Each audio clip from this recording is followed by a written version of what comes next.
Okay, last thing is I just want to make sure you understand that even though I did the example with second grade, it's really the same for all grade levels. Once you click on their orange square, you're going to see a landing page for everybody. So this is what first grades looks like. Okay, you'll click on Miss Burns or Miss Carter. Then let's look at third grade. Okay, you have third grade. You're going to go through and click on your core subjects and then follow their schedule. Here's what fourth grade looks like. Same thing, same concept. Fifth grade.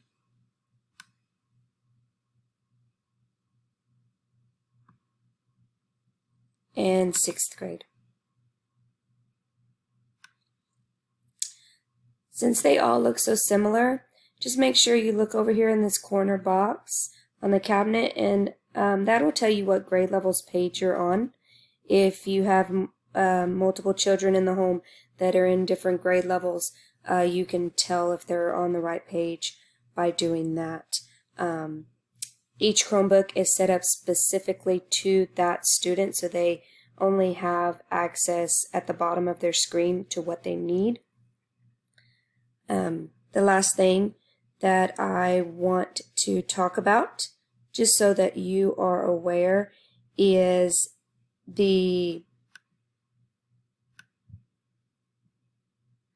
items that are at the bottom. So this is your internet.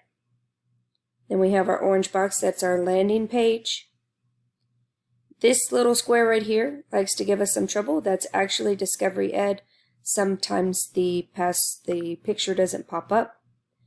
Then we have Prodigy, which is just math games. Then we have our social studies curriculum, which is the Apple Studies Weekly. Then we have our Google Drive, where a lot of our stuff is kept. Your kids don't really need to go to that unless their teacher tells them to. And then we have the Alien, which is Education Galaxy.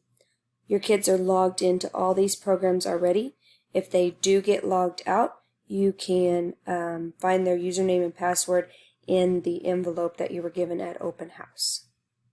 If you have any other questions, please let me know, and I will do my best to answer them.